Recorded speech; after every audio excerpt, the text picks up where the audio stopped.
Hello, and welcome to Spider-Man Sandbox Scrutiny, a mini-series in which we analyze, inspect, study, and, well, scrutinize all the open-world Spider-Man games. Why? Because a new one's coming out. Before we can look forward, we need to look back and see what history has taught us. Over the years, Spider-Man has had many appearances on almost all of gaming media.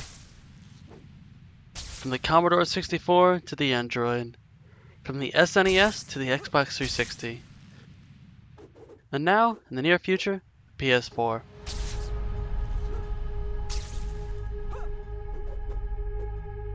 Throughout all of his appearances and reappearances, Spider-Man has had some highs and some lows.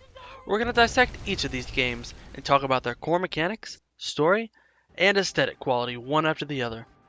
The analysis will be broken down into three categories. Story, which is important for obvious reasons. Swinging, which I believe to be the most vital part of a Spider-Man experience. And finally, skills, meaning the skills of Spider-Man, and by proxy, the player. What you can or can't do in a certain game, how well does Spidey control, what is he capable of doing? All this and more will be answered.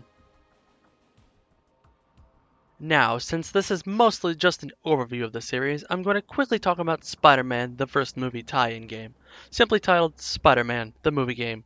Creative, I know.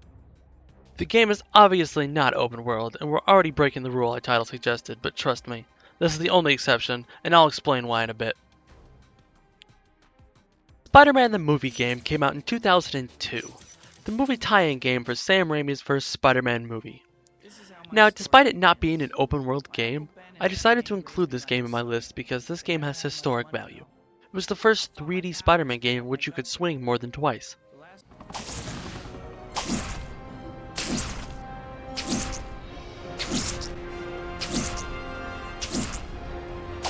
Story.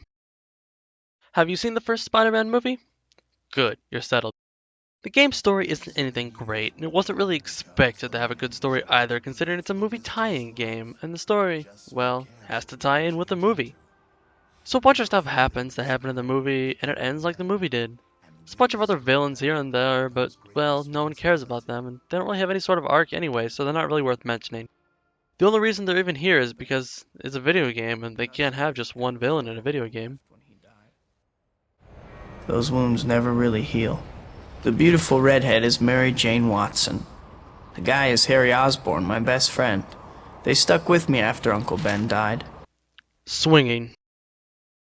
So the swinging.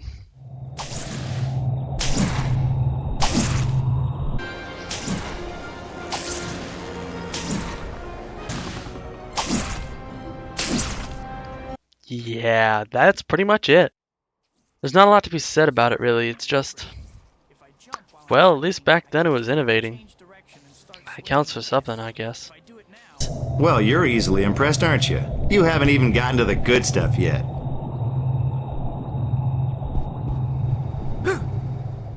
Skills. There's really not a whole lot to be said about the skills in this game either. The game focuses heavily on combat, and you have a wide variety of moves at your disposal. Even a few stealth elements from here and there. But you don't really feel like Spider-Man in this game. That won't happen until much later. Yeah, I know, you want to get on with things, beat up the bad guys, do the whole superhero thing, blah blah blah. Well, everyone's got to start somewhere.